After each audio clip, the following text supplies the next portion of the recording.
Hi folks, with Tacitus today, Tacitus to let your pushback channel, and thank you for joining this audio radio live stream. In this essay, I'd like to talk about how in this modern era with, hysterical activists, anti-male, anti-white, HR activists all over HR departments and diversity departments and so on, how easy it is to get caught up in the ideological sort of crosshairs, and everyone's on the lookout for Nazis, and the way to detect Nazis is inappropriate behavior, inappropriate utterances. Now, what's inappropriate behavior utterance? The bar has been lowered and lowered and then lowered again in a desperate attempt to find these elusive Nazis that just don't seem to be anywhere. But they must be somewhere. They must be around that next corner or under that bed or in that closet. And all we've got to do is just really try much harder to find them. And then if we don't find them, then try harder again, lower the bar some more, and so on. So this is an air of hysteria that permeates many of these organisations, particularly the bigger ones, and particularly ones that rely heavily on government contracts or government protections and so on. Now, we the sort of work that the business I overshare and does is mainly sort of technical and IP, but it crosses over into areas of policy development, and that in turn means, not all the time, but often we're sort of brushing along the edge of the HR department. Now, I prefer to sort of avoid these people because they're always trouble in one way or another. They're always dreaming up these policies you supposedly have to adhere to, and then when you ask to see them, they don't exist. The policies don't exist. There's always veiled sort of threats of, if any of your people are Nazis, and also, again, going through things like any online activity. So I make it a point of it. Look, guys, if you've got anything online, it could be like Facebook, anything online that's out there, social media, you really need to think about it, because we're going to come across these HR people and they're going to dedicate resources to fine-tooth combing through every post you've made. So if you've ever made a post saying mass migration is out of control, or something is quite benign, it's just a personal opinion, your view that will be attacked, or that is likely to come up, and then you'll be accused of being a Nazi, if not Hitler, and that sort of stuff. So I warn people that those insane HR folks are out there. Now, I've seen given this heightened hysteria, if you will, and it's equivalent to the communist imposed ideological communist hysteria of the days of the Soviet Union and communist China, where they had these ongoing paranoid sort of delusions that they were surrounded by what they called enemies of the people, counter-revolutionaries, enemies of the ideology. And these people were sort of everywhere, but they were so incredibly clever that they were always avoiding detection. But if we just try hard, if we're more vigilant, we can catch out these evil enemies of the people. And this is the same sort of level of ideological madness and hysteria. But what I want to talk about is how the ambush process works. Now, it must happen a lot that people fall foul, and it only seems to be straight white men, by the way.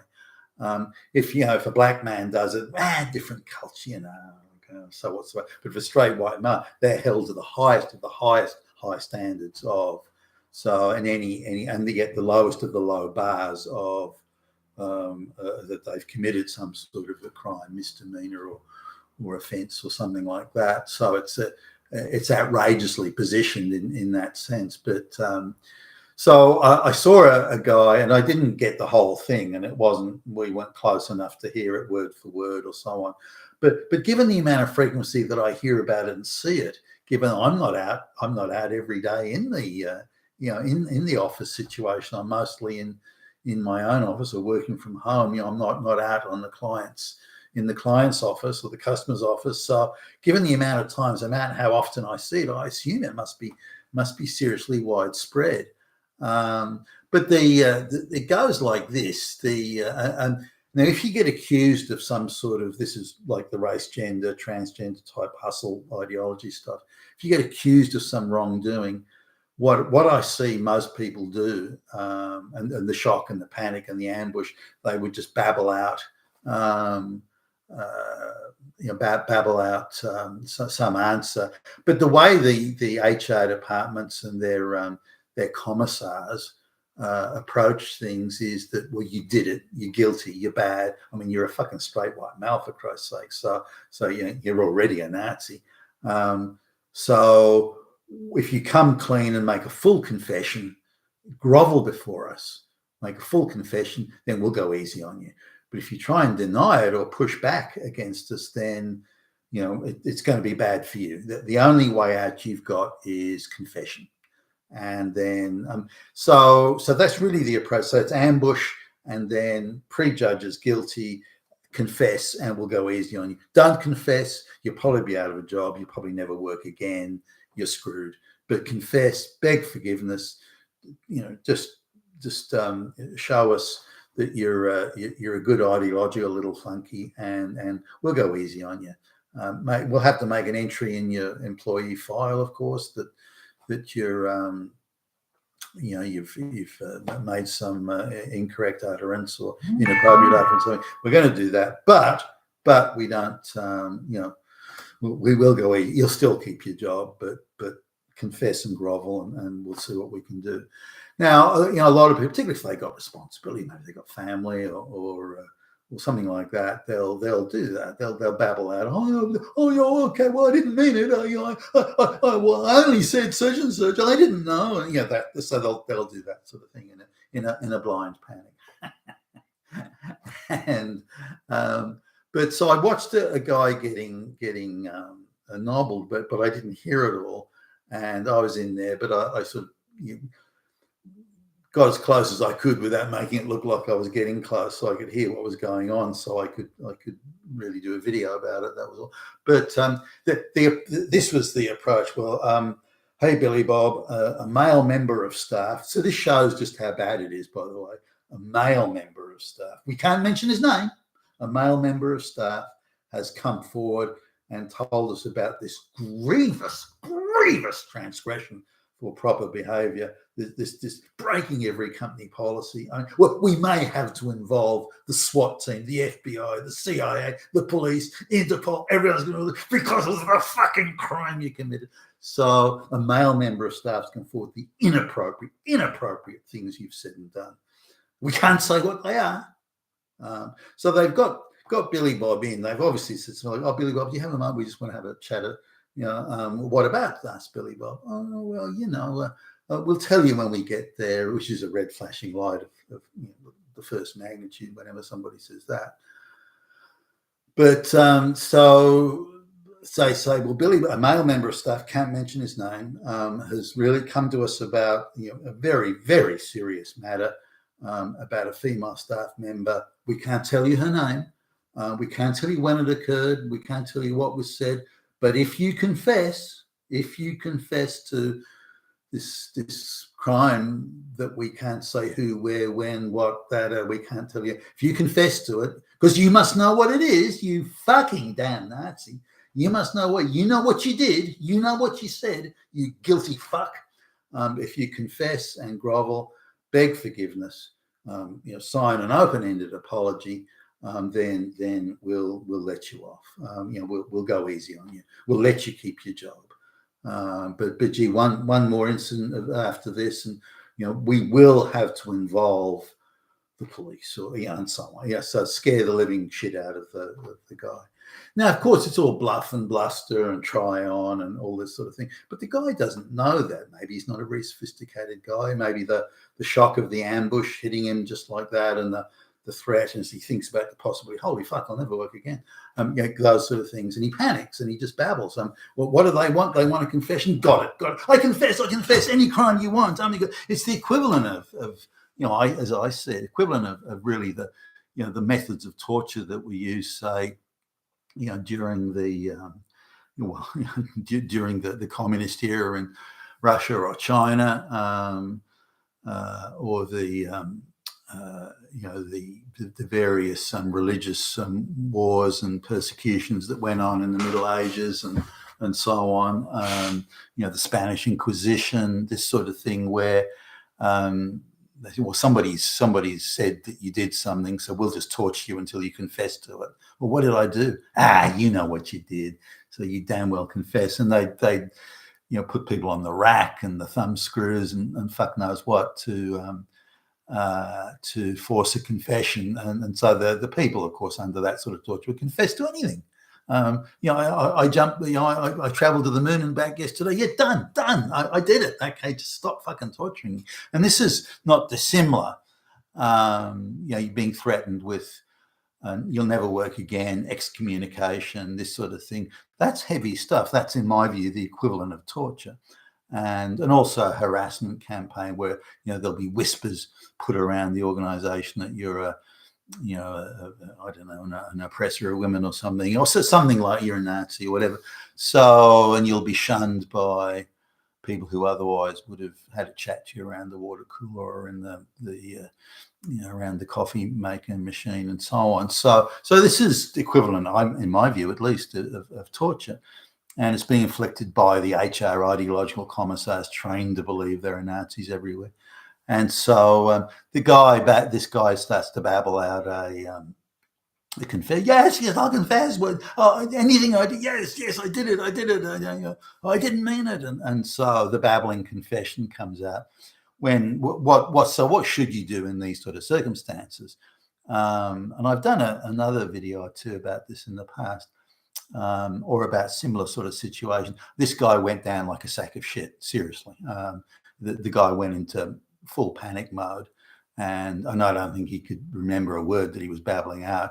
He was just trying to get the torture to stop. And again, the ambush, the accusation, the threats. I was outraged. I was half a mind to say, "Don't say a word. I will pay for your lawyer." And you sue the fuck out of these guys. But it wasn't my place to do that. And these guys were customers. I don't think my business associates would appreciate the loss of the customer. But anyway, so what should you do? Well, firstly, when HR or any of these political ideological operatives say they want to talk to you, but I can't tell you what about, you have to insist, no, I need to know what it's about. Who will be at the meeting? What will be discussed? Is there an agenda? No, I don't have time now. Don't agree to it. Do you have a moment? No, I'm busy. Let me call up my, I don't know, Microsoft Outlook, or let me look in my diaries. That sort of thing. Make a time that suits you. Don't let them ambush you just out of the blocks like that. Don't give them that advantage. And if they say, "Oh, we're not, don't have an agenda, we don't," okay, well, you need to state that in writing that there is no agenda and you have nothing to discuss. That gives you then a position there. So if they then ambush you, it means they premeditated the whole thing. You've got them on that. It sounds like a small point, but it's actually it blunts their attack. If they can't ambush you arbitrarily and with rando accusations, it blunts their attack. Now, if they then, you get in front of, they then come, well, a male member of staff has, this shows how bad you are, Billy Bob, you fucking Nazi. A male member of staff, a man has been upset by what you've done, you damn fucking Nazi, that he's come to HR to lodge a complaint on behalf of some poor little aggrieved woman. And, we've spoken to her and she is seriously aggrieved from what you did, you fucking damn Nazi. So you better, what you did. We don't have to tell you, what you did. So damn well confess. So that's the format of the thing. They may not use you damn Nazi. I doubt they would. But that's the thrust of it. You're guilty. You fucking did it. Confess. Now, this is, of course, all bullshit. If some male member of staff even exists, which is very, very unlikely, who complained on behalf of another, which is very unlikely. There's an aggrieved party, possible, but very unlikely. Now, they'll say that, we can't tell you who it is. We can't tell you who this male member of staff was. It's confidential. We can't tell you who the female, we can't tell you when it happened. We can't tell you what was said. And we don't have to. We want to hear your version. So that way. So they're pretending to be, whilst not being impartial in the slightest, they're going to give this sort of I don't know, macabre pretense of being impartial. So what should you do? Well, you insist on facts, stick to the fact, and practice the line. I emphatically deny any wrongdoing at any time. So practice that line. Say that I emphatically deny any wrongdoing at any time. But if you have facts to put forward, then happy to discuss it. Well, you know what you did. I emphatically deny any wrongdoing at any time. You did. I emphatically deny any wrongdoing at any time. But two people have come forward. So I emphatically deny any wrongdoing at any time. You've got to get them to state the facts. This idea, we can't tell you, it's confidential, we're protecting the privacy of the aggrieved and the oppressed. No.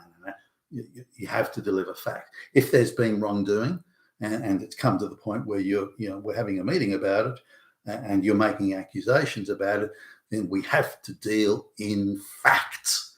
And then spread it out. You can sort of hit back to some extent. Be a little cautious on this one, but this is important. Given it's got to the stage we're meeting and so on, record it. Bring out your phone and record it. And say, well, look, we should. This matter could end up in court. And you can make a bit of it. I've done this before to great effect. They usually back off very quickly when you go down this path. Well, this could end up in court, in front of a judge, a court of law in front of a judge. This is very, very serious. And it could, I don't know if you've ever been in court, Billie Jean, but, people that conspire to commit perjury, to make false accusation, and that gets found out in court, that's called perjury. Perjuring in a court of law. It's very serious. People go to prison for that. And not only, perjury, but conspiracy to commit perjury. Conspiracy to tell lies to the judge in court, and this will come out. Have you ever been cross-examined, Billie Jean? They're cross-examined by an aggressive lawyer who's searching for the truth, searching for facts. People that commit perjury and conspiracy, they get found out, and they often go to prison. Now you'll suddenly notice the look on the big tough HR operative's face. You'll see the colour start to drain from the face. You'll see the I'm the morally superior one and I've got you in my gun sights and my cross. You'll see that start to, as Billie Jean starts to contemplate, holy fuck, I hadn't really looked at it this way. I thought I was the one on the attack and you were the one groveling and begging for forgiveness. But now I realise that this matter could escalate and my lies are going to be exposed and my little ideological commissar games are going to be exposed and I could end up going to prison. That's not what I want. I'm sticking it up you. I'm after the Nazis. I'm giving you the shit. You can't give shit back to me. So that's how it'll go. Now, don't overplay that, and you need your timing right on that. Don't go for that straight away. But you I emphatically deny any wrongdoing at any time. I mean, if you're caught dead to rights with 50 million witnesses, you can't do that, of course. But deny any wrongdoing, assuming you've committed no wrongdoing, of course. And then demand facts. I'm happy to discuss this if you can lay the facts on the table. What am I supposed to have done and to whom? When did it happen and where did it happen? And you need to insist on that. And the matter, no, I'm not prepared to discuss this with you until we have those facts. I emphatically deny any wrongdoing. So they're in a situation where they've got your denial. You just blanket it. You're not babbling out excuses of, oh, do you mean the time when I said to Billie Jean, do you mean that time? Well, I didn't mean anything by that. So you don't go down that path. As soon as you babble on, then I'll say, yeah, that's it. That's it, you fucking Nazi. So you can't babble out those excuses or it was all a misunderstanding. I didn't mean it, because then they've got you at that point.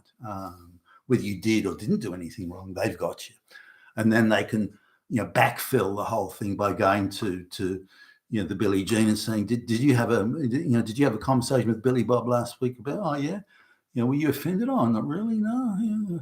Well, do you want to, I think you might have been offended though, and somehow maybe in a small way, but no, I wouldn't have thought it was worth reporting. Well, we consider it a breach of policy. So thank you for confirming that, Billie Jean. They've got you. Billy Bob's fucked at that point. So you must do the denial, but insist on facts. So they've got to say what was said or whatever the transgression was. what was said or done, where it happened, and to whom. And if they can't do that, and if it's not real, even if it is real, but if it's not real, then they'll back off and go, oh, well, I don't think it's worth going any further with this.